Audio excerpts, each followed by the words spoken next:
Shri Ram channel के दर्शकों को मेरा बार बार नमन।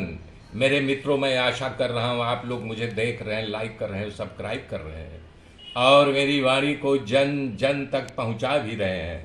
मेरे मित्रों, कल मैंने बताया था दोनों सेनाएं मंदर गति से आगे बढ़ रही थी। उसमें असंख्य सैनिक अपने प्राण रूपी सर्वस्व लुटा देने के लिए तैयार थे।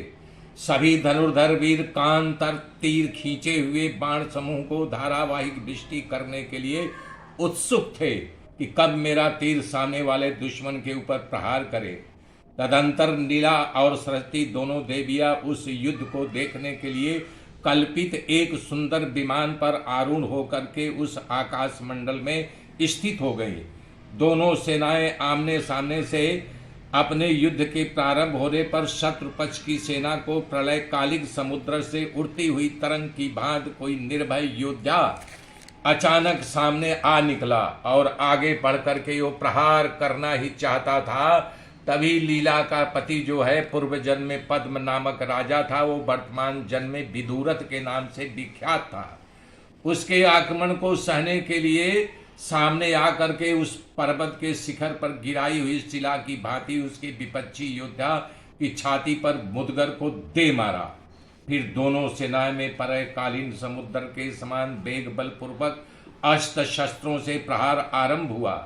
अग्नि तुल्य तेजस्वी आयुधों की प्रभा चपलता की चमक से सामने सब और चकाचौंध पैदा करने वाले चंचल अस्त्र की धारावाहिक अग्रभाग से आकाश से रेखांकित होना दिखाई दे रहा था। ऐसा प्रतीत हो रहा है कि एक रेखा खींची गई है।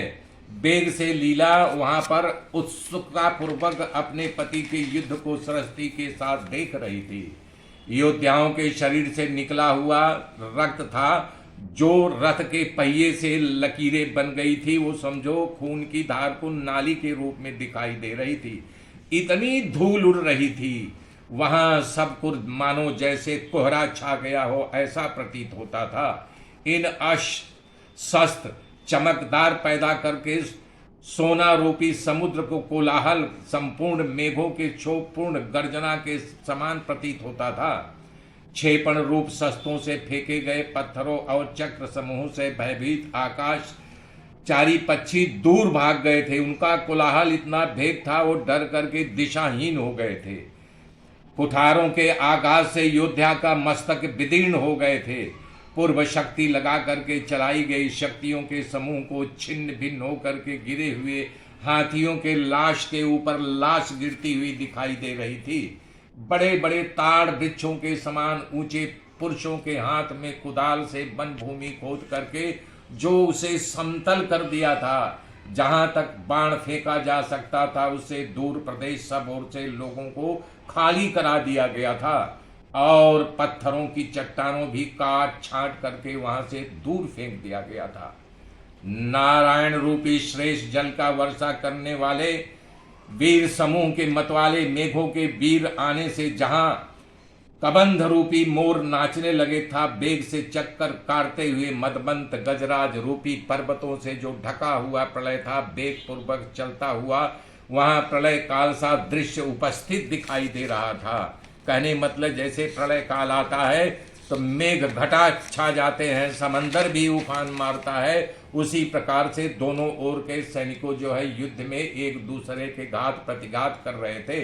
तदंतर युद्ध की इच्छा रखने वाले राजाओं, योद्धाओं, मंत्रियों तथा आकाश से संग्राम का दृश्य देखने के लिए देव गंधर्व आदि मुख से इस तरह का बात निकलने लगी। देखो उसके सिर को काटा गया, उसके मस्तक को फोड़ा गया, अरे वो देखो वो गड्ढे में गिर गए, खून से लथपथ हो गया, सफेद चीरों के व्याप्त हुए धड़ का समान इधर से उधर गिरते लुढ़कते दिखाई दे रहे थे।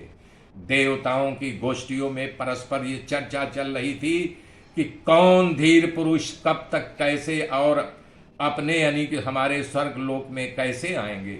कुछ लोग ऐसी बात कर रहे थे, मूढ़ो आगे बढ़ करके युद्ध करो, अधमरो मनुष्यों को उठा करके यहाँ से दूर ले जाओ, नराधमो इन अपने अपने लोगों को पैरों के प्रहार से कुचल कुचल करके जो मरे नहीं थे इतना भाग दौड़ था, पैरों से कुचल करके मर जाते थे। मेरे मित्रों, आगे की गाथा कल जोड़ूंगा, तब तक के लिए जय श्री राम, जय श्री राम, जय